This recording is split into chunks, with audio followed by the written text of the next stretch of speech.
nestled against the San Gabriel Mountains near Pasadena, California, is a gateway to the solar system and beyond. The Jet Propulsion Laboratory.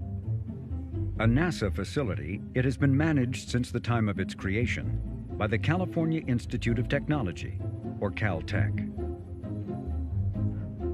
When visitors first enter the laboratory's museum, they are greeted by an image of 3 space pioneers from a half-century ago, captured in a moment of celebration. Explorer was forged in the cauldron of the Cold War, at a time when JPL was building not spacecraft, but missiles that carried atomic weapons. This is the story of how JPL entirely changed direction and purpose. This is also the story of a satellite that would give the world the very first space science discovery, one that would change our understanding of how life on Earth came to be.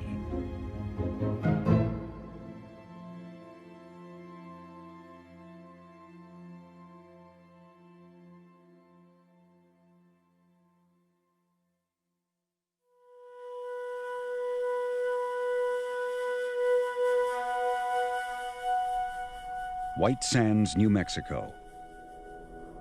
This is where JPL conducted test launches of its Cold War missiles. Close by is the Trinity site, where the United States detonated the first atomic bomb that brought World War II to a close.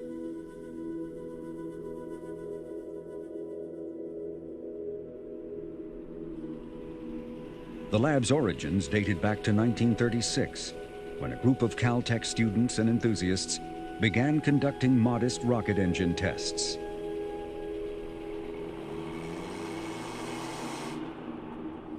Those hand-to-mouth efforts would have likely died had not the U.S. Army seen uses for the rocket. By 1945, JPL's work was at the forefront of American knowledge of rocketry with this missile, the WAC Corporal.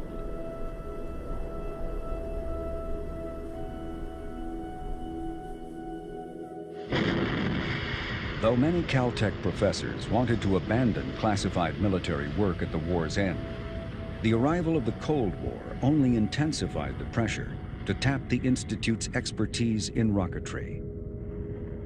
In a certain respect, World War II has never ended.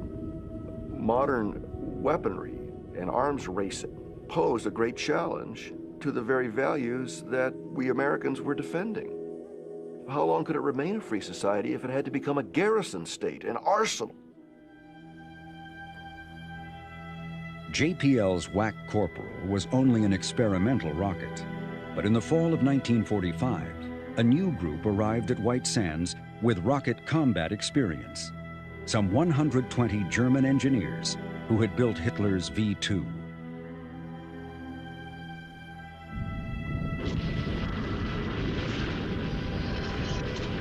Over 3,500 of these missiles, each armed with a ton of high explosives, were launched against European Allied cities in the last year of the war.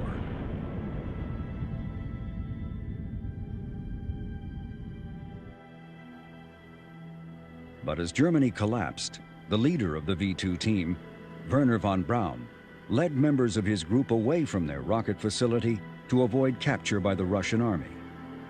During the escape, von Braun was injured in a car wreck, but he succeeded in his plan of surrendering to the Americans.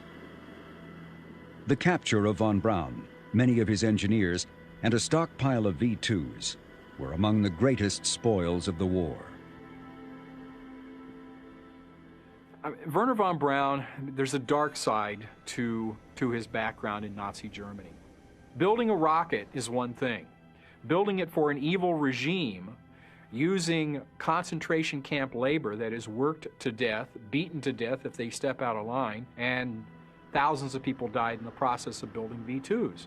In the 1960s, Tom Lehrer, the satirist, wrote a song about Wernher von Braun, and one of the phrases from that was, "The rockets go up and where they come down, that's not my department," said Wernher von Braun. In other words, he wasn't concerned about what you do with these things or with the process you go to build them. He just wants to build his rockets. the Army wanted to learn all it could about von Braun's V-2. Over 60 of them would be launched from White Sands. There was, at first, a sense, okay, we'll bring him over for a short period of time. We'll learn what we can from this group, and then we'll send them back home. And that didn't happen. Von Braun quickly Americanized himself. Charming and a born marketeer, he would become the most recognizable advocate in America for space exploration. He spun visions of a new generation of missiles and put forth grander ambitions: Earth-orbiting satellites, excursions to the Moon and Mars, and a battle station capable of raining nuclear devastation from orbit, thereby establishing once and for all military superiority. In their first encounters at White Sands, the German and JPL groups found themselves side by side, sharing the same launch pad and hangar. There was no doubt who had the larger missile. The tail end of this V-2 dwarfs a nearby JPL rocket. The JPL team, though, was not particularly impressed. They were ahead of the Germans, they believed, in guidance and control, and feelings about the war were still raw. The war was just over.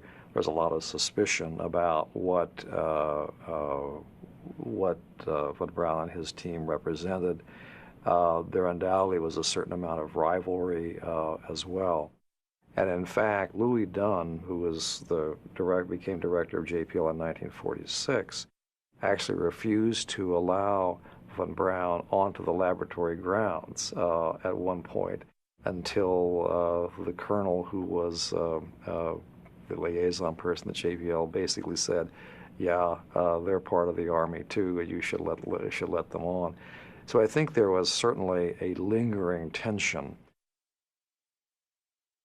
It took 2 years, but in 1947, the Army had the JPL and German teams working together. A 15-ton V-2 was mated with JPL's smaller WAC Corporal, which served as the upper stage. This combined multi-stage rocket was nicknamed the Bumper WAC. On the 5th launch attempt in February of 1949, JPL's upper stage soared to a height of nearly 250 miles. Though it did not go into orbit, the JPL rocket became the first object to reach beyond dispute the boundary of extraterrestrial space. A year later, a Bumper WAC was also the first rocket ever to be launched from a mosquito-infested swamp in Florida bearing a name few knew how to pronounce and even fewer had ever heard of: Cape Canaveral. The sense of accomplishment, though, had already been overshadowed by the knowledge that the Soviet Union had detonated its first atomic bomb in 1949, years ahead of expectations. America's atomic monopoly was over, and the world was about to plunge deeper into the Cold War.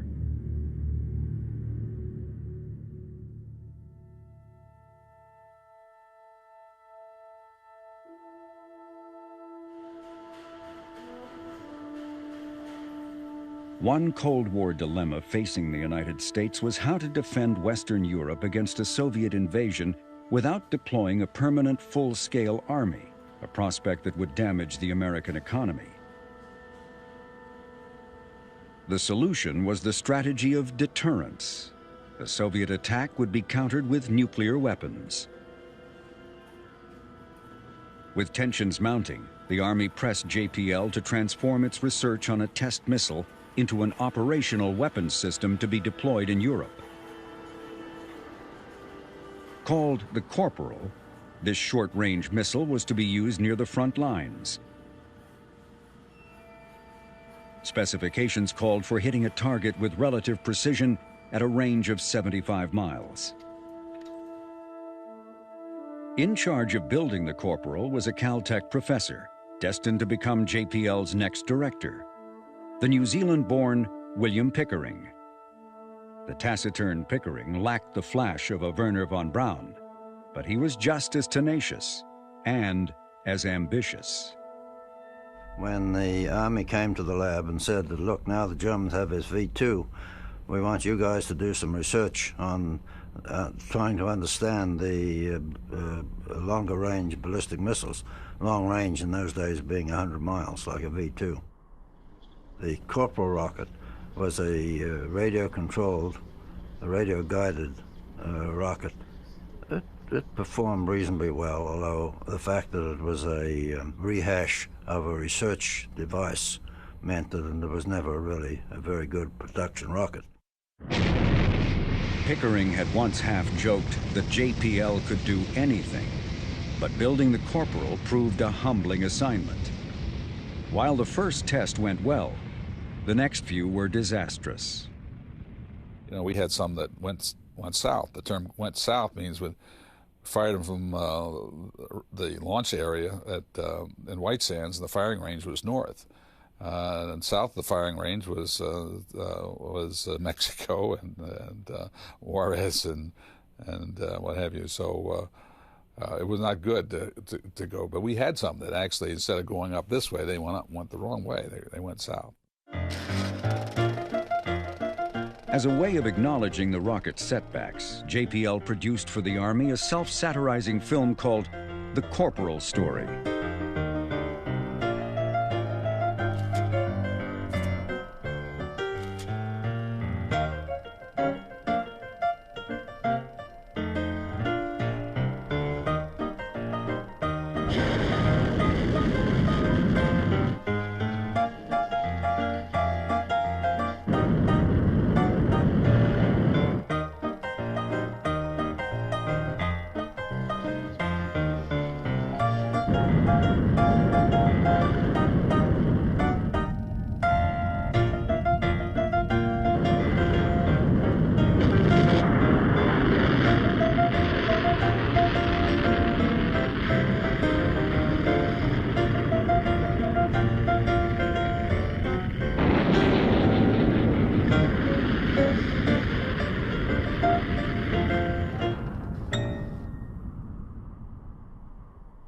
The Army brass laughed at the film, but they continued to press to have the Corporal deployed.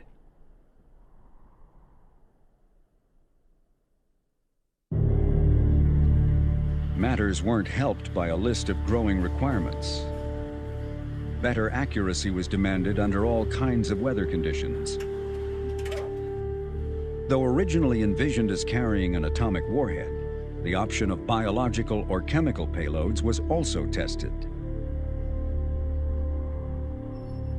The complications of launching a Corporal from White Sands paled in comparison with a launch attempt in the field.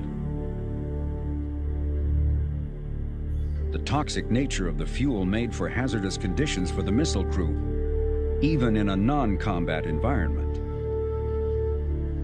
The training of crews revealed that getting into firing position required as much as 4 hours of preparation, to say nothing of an entourage of trucks, equipment, and personnel that on an open road often stretched for more than a dozen miles. Once designed, the production line was turned over to industrial contractors. More than 1,000 Corporals would be built. With a reliability rating of only 60%, the Corporal rushed into the field in 1955. Though marginal as a weapons system, the presence of the rocket was hoped to be a psychological deterrent, as the nuclear warhead the Corporal carried was 3 times more powerful than the bombs dropped on Hiroshima and Nagasaki.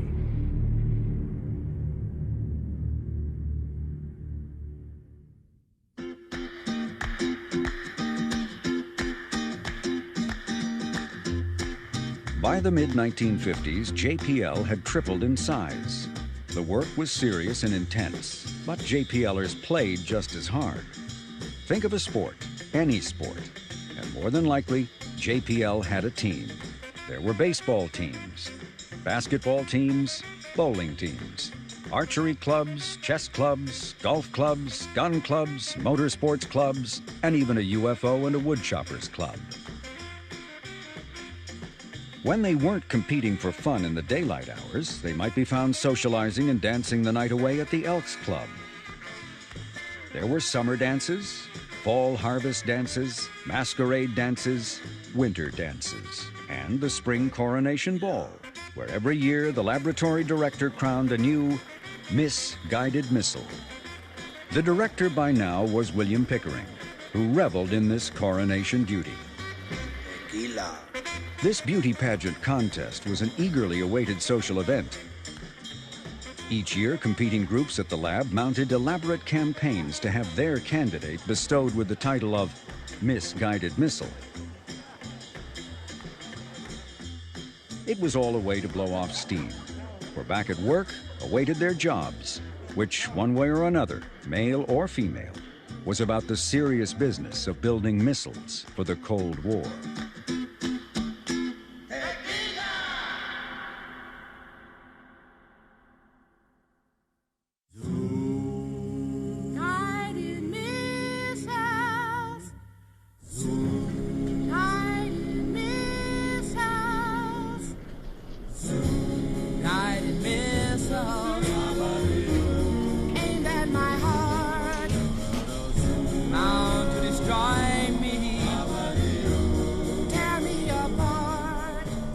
What the Army wanted next was a faster, less complicated, and more accurate missile.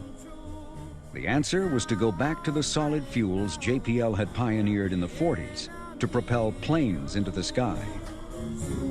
Guided missiles, bound to explode, destroying my heart, is your goal.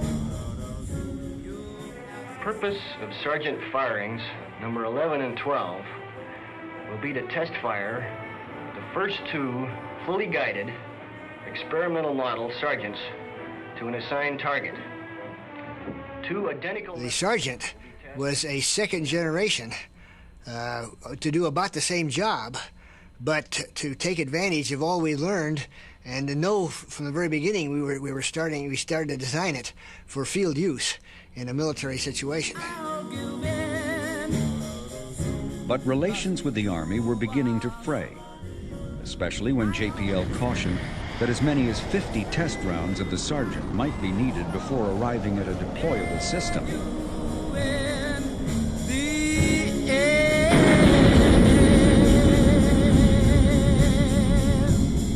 It was pretty obvious that the lab was probably coming to an end with its work for the Army. That the lab, as a part of Caltech, was feeling that the work we were doing was not really very appropriate. Pickering and others were envisioning a new future for the laboratory.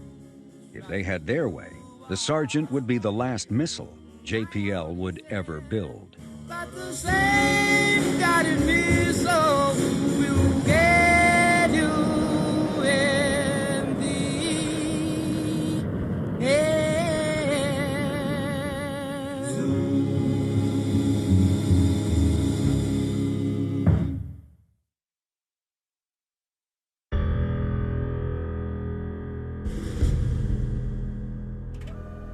All of the U.S. military branches saw uses for rockets tipped with nuclear warheads.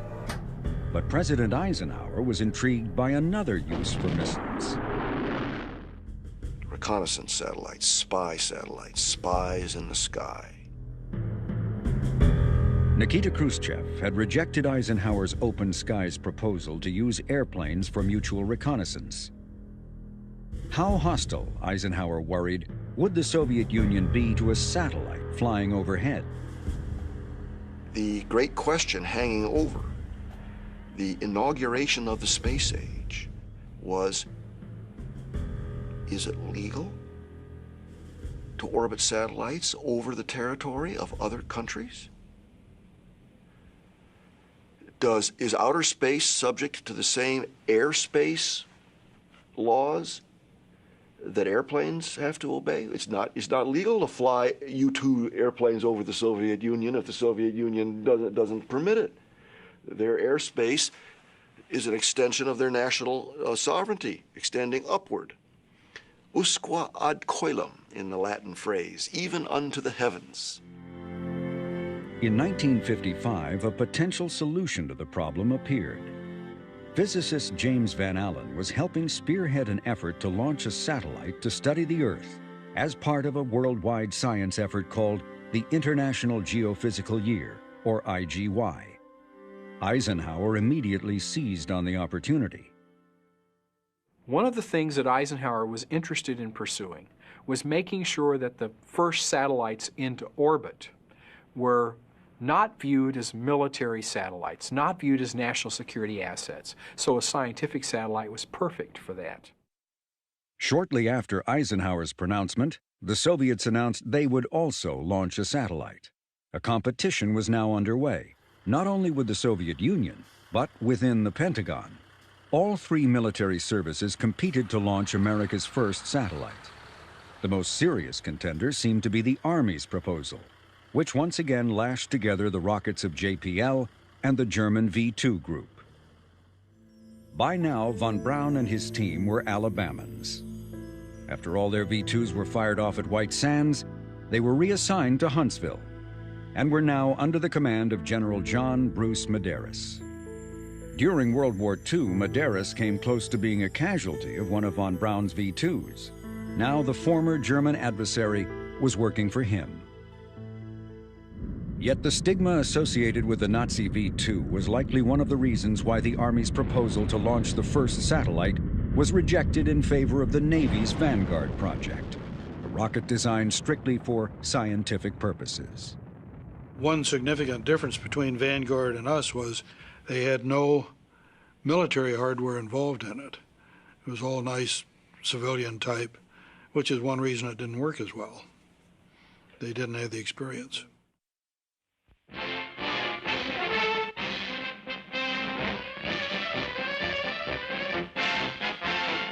first of 3 Earth satellites to be launched by the U.S. during the International Geophysical Year just starting is about ready for its adventure into outer space. The Army was both shocked and furious with the selection of Vanguard and demanded a review of the decision. This caused great consternation in Huntsville at the Redstone Arsenal, where General Bruce Medeiros and Dr. von Braun had the hardware on hand to launch a satellite next week if they were just given the go-ahead to do so, but they were told, no, you're absolutely forbidden to launch a satellite. The Vanguard program is going to be our contribution to the IGY. The Army consoled itself with work on a new generation of the V2, a rocket that became known as the Jupiter C.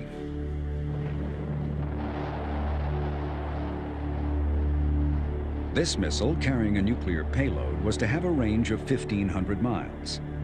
To reach such distances, the missile's flight path required boosting the warhead out of the atmosphere at the height of its trajectory. Surviving re-entry while accurately hitting the intended target was a new technological challenge.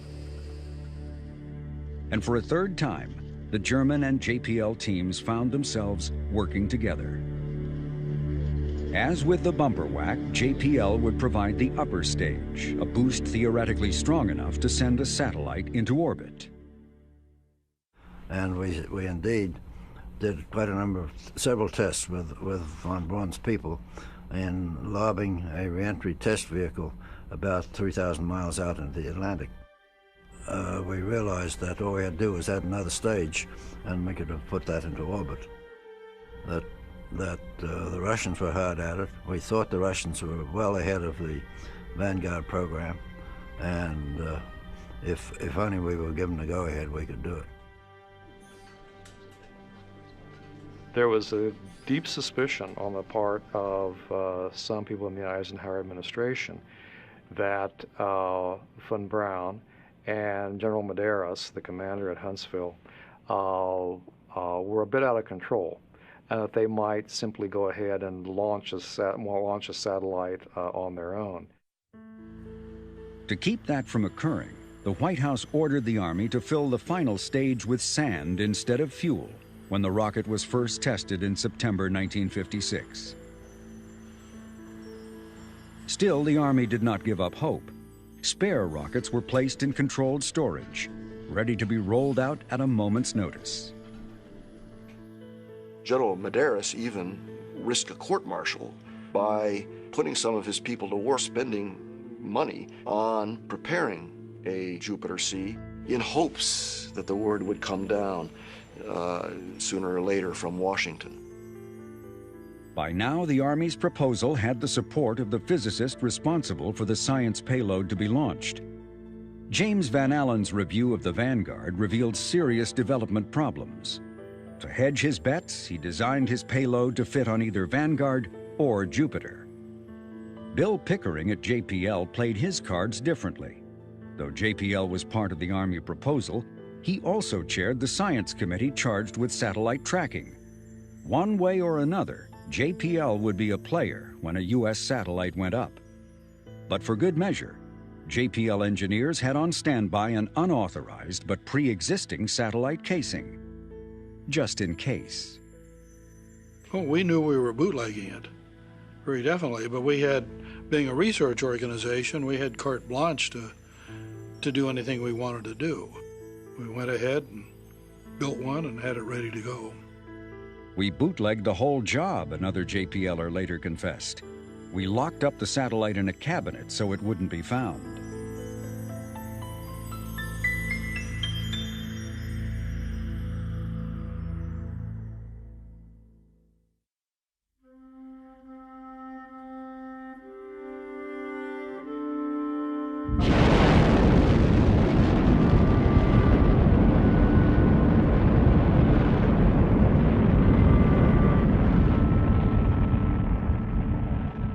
It's one of those dates when the world changed, and it's a date where people remember where they were.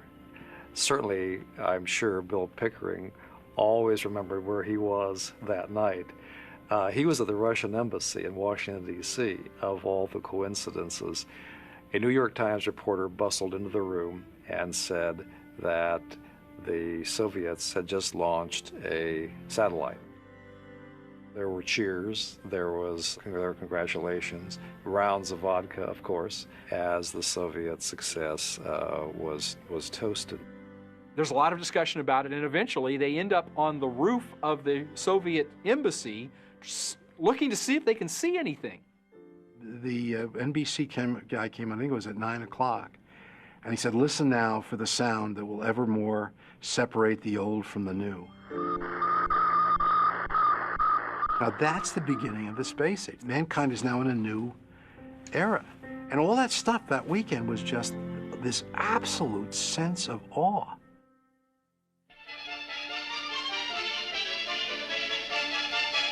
Today, a new moon is in the sky, a 23-inch metal sphere placed in orbit by a Russian rocket. 500 miles up, the artificial moon is boosted to a speed counterbalancing the pull of gravity and released.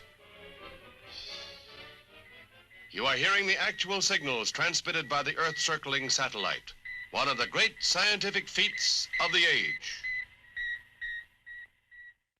That sort of shook us all pretty much. I mean, I can remember going out in the parking lot in back of one of the buildings over here in the early evening, and we could see the doggone thing flying overhead, and that was really quite an experience to know that those, the Russians had done it and we hadn't. Родился новый спутник.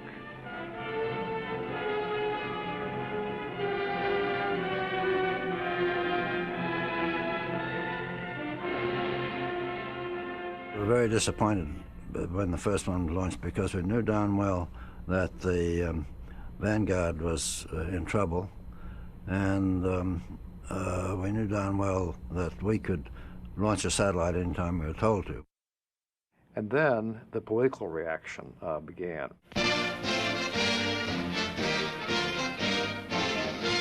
President Eisenhower reassures the nation that Russia's success with the first satellite does not indicate a serious lag in American rocket research. Vanguard, for the reasons indicated, has not had equal priority with that accorded our ballistic missile work. Eisenhower is very calm about this, and in some level he was working with information that he could not share with others. In the latter part of October, and especially in the first part of November after Sputnik 2, everybody's afraid. They're running around with their hair on fire. Sputniks and Mudniks flying through the air. Sputniks and Mudniks flying everywhere. They're so ironic. Are they atomic? Those funny missiles have got me scared. Eisenhower's call for calm was swept away when the Soviets struck again, this time by launching Sputnik 2, an 1,100-pound satellite carrying the first living creature to reach orbit. The strangest looking objects I ever saw from space, with a dog inside that got to ride into the USA to see our hound dog or American groundhog. That Russian canine can't stand the pace. Sputniks and Mudniks flying through the air. Sputniks and Mudniks flying everywhere. They're so ironic. Are they atomic? Those funny missiles have got me scared. 2 days after the launch of Sputnik 2 in November 1957, the New York Times reported that scientists around the world were worried that the Soviets might be readying to explode a hydrogen bomb on the moon, a firework display to mark the 40th anniversary of the Bolshevik Revolution. As strange as the idea sounds, Pickering's JPL team was thinking along the same lines at the same time. After Sputnik, there was a sense that the United States needed to do something dramatic in response. And so a number of schemes were floated. One of those which probably seems the most bizarre in retrospect was Project Red Sox, which would have involved sending a missile to the moon with an atomic bomb, which could have been exploded there. It certainly would have been dramatic. It would have created a lot of attention. It probably would have also created an international firestorm of reaction, completely inconsistent with the idea that the Eisenhower administration had advanced of a peaceful approach to space exploration. Eisenhower's reaction to the Red Sox scheme was to declare, "We have no enemies on the moon."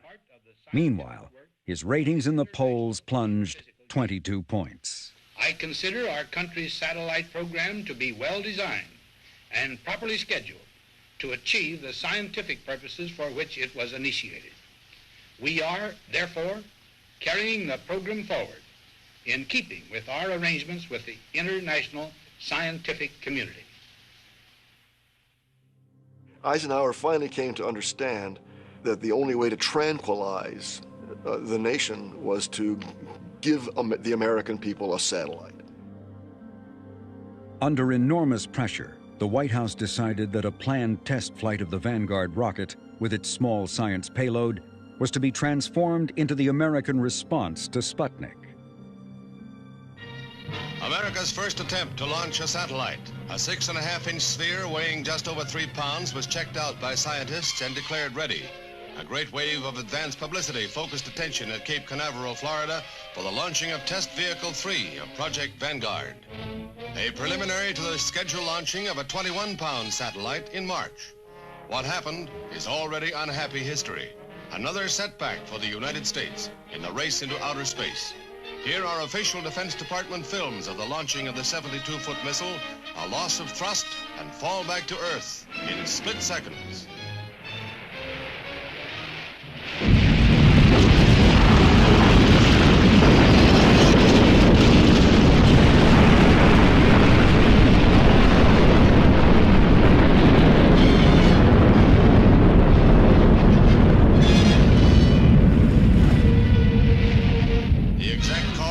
Classified. Neither the satellite program nor our missile development is affected, said Acting Defense Secretary Quarles. It's only an incident in the perfection of the Vanguard satellite system. The whole world goes nuts. I mean, Flopnik and Excusenik, and there's just all these mocking headlines. And the next morning, in the New York Stock Exchange closes. There's such fear in the United States that we have just had this colossal explosion. We brought every reporter in, and there's this huge, huge failure. And it's just, and it's all on. It's the first big thing on television, They screams, oh my God, it's exploding. And the next day, the Russians go to the United Nations and offer us technological aid as a backward country. They actually offered to help us out as a, and they loved that. They loved tweaking us at that point. To have the communists lead in technology, to pioneer a new frontier of infinite size, in a sense, to capture the future, the symbolism was horrifying. What did this mean? That the future belongs to communism? That if we Americans are going to, leapfrog the Soviets and get back on top, we're going to have to become more like them? With Vanguard in shambles, Eisenhower relented. Medeiros, von Braun, and Pickering were finally given what they wanted, their chance to reach orbit.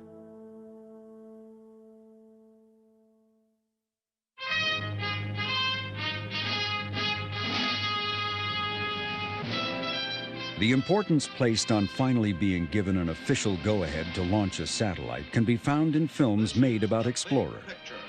An official television report of the United States Army, produced for the armed forces and the American people. Among the moments memorialized in reenactment was word to proceed with a launch attempt. A sudden meeting has been called by General John B. Medeiros, Commanding General of the Army Ballistic Missile Agency. Good morning, gentlemen. Be seated, please. I have a very important announcement for you.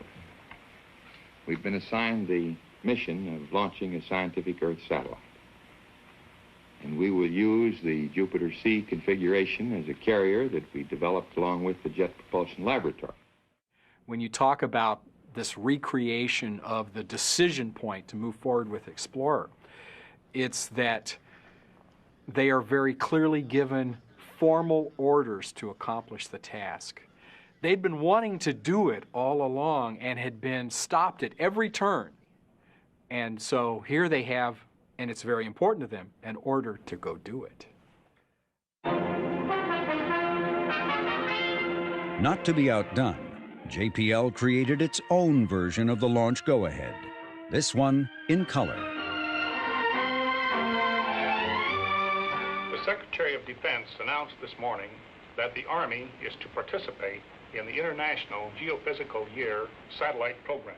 Both films stressed the deadline of 90 days, but no mention was made of the unauthorized preparations that had already taken place.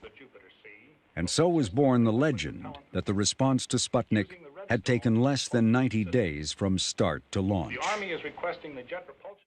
I promised the Secretary of the Army that we would be ready in 90 days or less. Let's go, Werner. This is what they've been waiting for. The deadline is 90 days. 90 days to put a satellite into orbit. A crash program, an emergency. Put a satellite into orbit within 90 days. Von Braun and Medeiros pulled their Jupiter-C out of storage. JPL was ready with the upper stages, a cluster arrangement of miniaturized Sargent missiles. JPL was also responsible for communications, transmitting data from the satellite and capturing it on the ground. Both transmitters operate continuously throughout the orbit, and each will carry 4 simultaneous channels of telemetering. Besides telemetry, Henry Richter had another assignment, installing the science payload onto the satellite. The primary instrument, a cosmic ray detector, belonged to James Van Allen of the University of Iowa. JPL needed his permission to load the instrument on board, but he was nowhere to be found. Van Allen was unavailable at that time to get permission.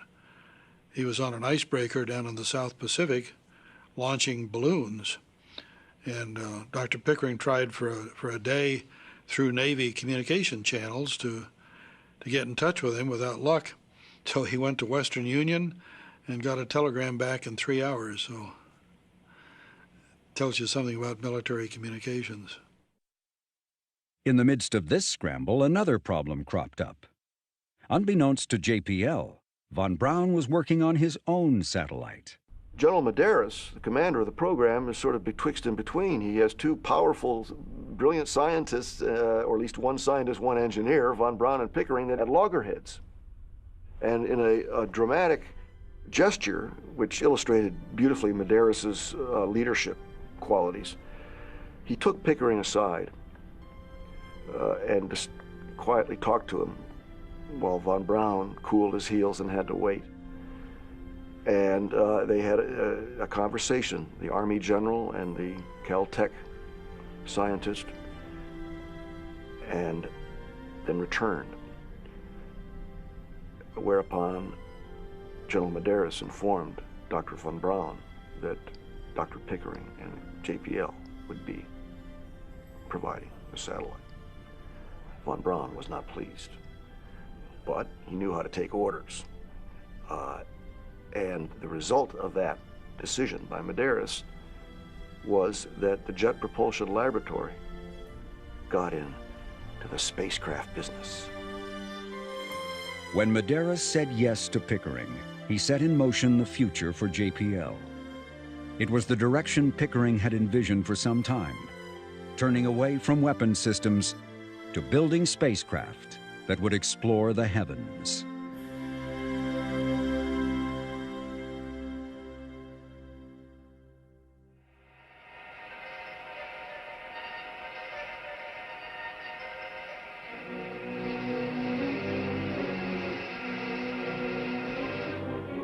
Minutes click past relentlessly. The beams of powerful searchlights light up the missile, truly the star of one of the greatest suspense dramas of our time. The drama approaches the final act, the Army's first attempt to fire a man-made moon into orbit. Time, late evening, Friday, January 31st, 1958, in a blockhouse at Canaveral. The countdown to Explorer 1. Roger. Okay, we'll start now. Finish fuel loading. Given the debacle of Vanguard, Washington was intensely involved in how this new launch attempt would be portrayed. Medeiros believed the White House was intentionally de-emphasizing the Army's role in its dictation of every aspect of the publicity plan. The general was to be at the Cape to oversee the launch. Pickering, Van Allen, and von Braun were assigned to the Pentagon. If the satellite reached orbit, the three men in Washington would announce the news at the National Academy of Sciences, in keeping with Eisenhower's desire to portray America's satellite as civilian in nature as possible.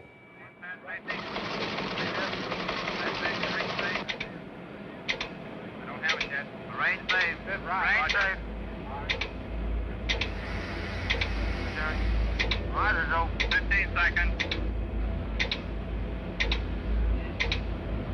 10, 9, 8, 7, 6, 5, 4, 3, 2, 1.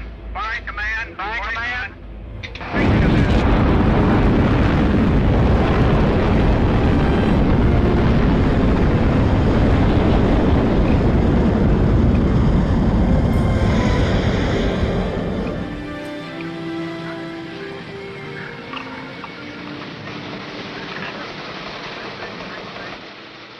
So we got a report from the Cape that the launch looks pretty good, and it should fly over California at such and such a time. And so the decision was made that we would make no public announcements about the rocket until it had actually been picked up in California.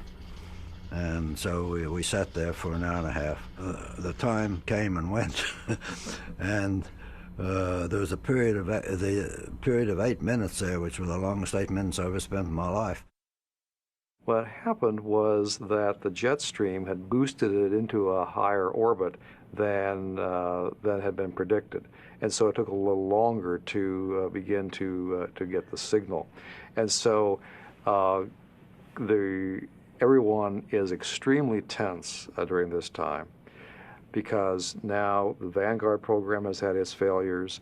JPL and Huntsville are now carrying the flag, so to speak, and it's not clear.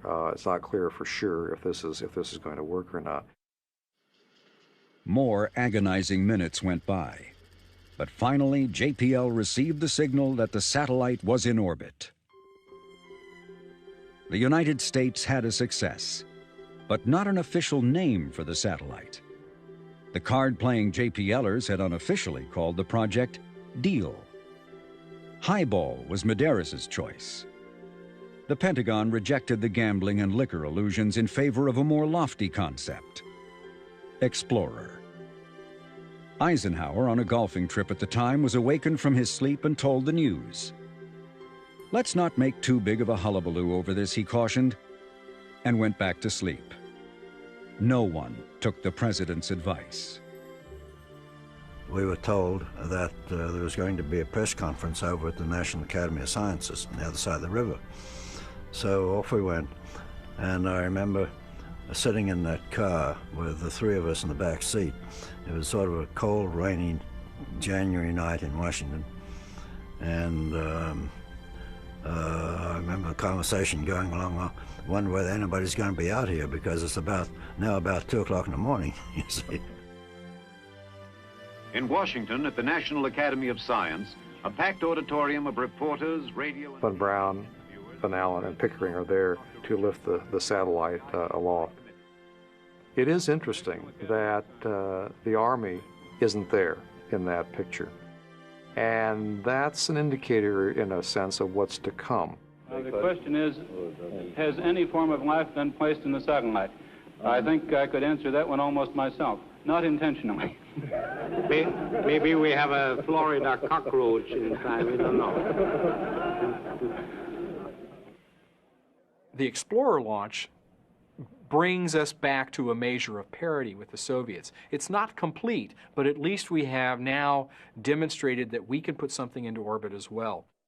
The success of Explorer and what we learned from it really does kind of recreate in the most fundamental way the nature of the Jet Propulsion Lab, and moving it from a rocket development center to one in which space science becomes what it really does.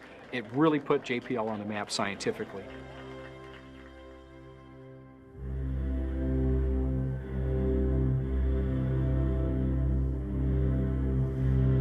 The day following the launch of Explorer, newspaper headlines across the country gave testimony to a relieved and grateful nation.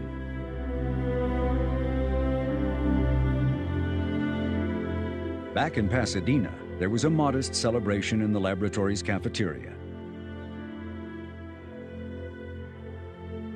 Later, Vice President Nixon would pay a visit to the lab for a photo op with the satellite. In a way, Explorer 1 was beginner's luck for JPL.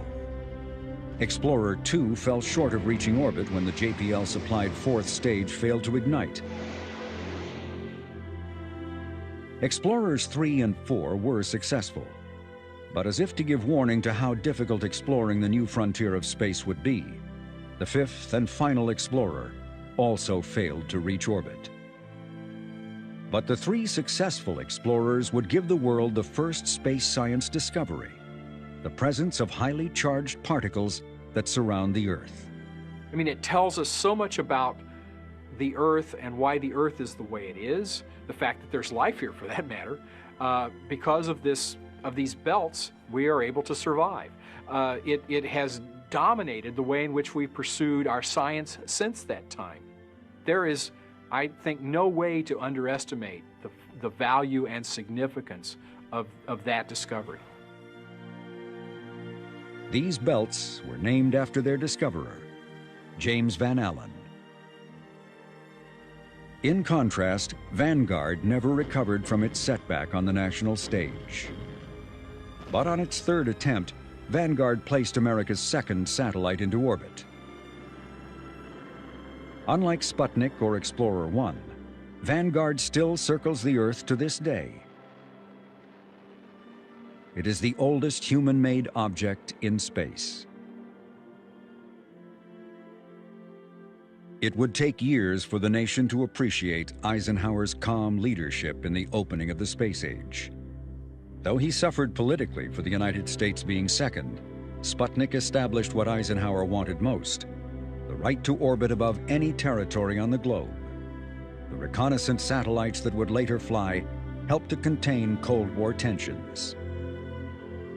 Another Eisenhower legacy was to establish, just months after the launch of Explorer, a civilian space agency, the National Aeronautics and Space Administration, or NASA. The Army lost to this new agency von Braun's team and JPL. Wounded but still proud, the Army held a glittering affair in Washington on the first anniversary of the launch of Explorer 1. There were speeches, standing ovations, and toasts. But beneath the surface, there was unhappiness. The loss of JPL and von Braun's team was a bitter blow for Medeiros' ambitions for the Army. He retired and became an Episcopalian priest. Von Braun was equally distraught. He had first declared that he wanted nothing to do with the new space agency. He changed his mind when he recognized the opportunity to build the rocket that would take astronauts to the moon. Pickering's reaction was different. For the first time, JPL was in the national spotlight, and Pickering got what he wanted most, the chance to explore the solar system. It was the dream that had inspired JPL from its very beginnings. Under Pickering's leadership, JPL would first help take America to the moon, then open the pathway to the planets and beyond. There were detours. The military applications with missiles and the like took JPL in a different course for a while.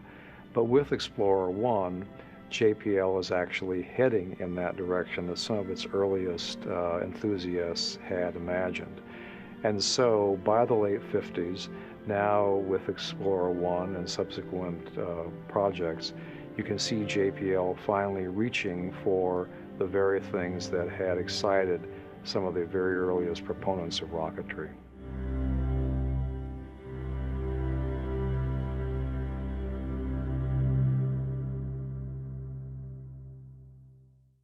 Satellite, baby, come on back down to Earth. Satellite, baby, come on back down to Earth. Radioactive daddy's found out what you are worth. Nuclear, baby, you don't vision out on me.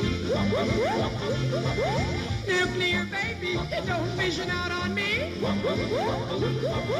Geiger counter data loves your atomic energy. Yes, we're gonna rock it. Rock it.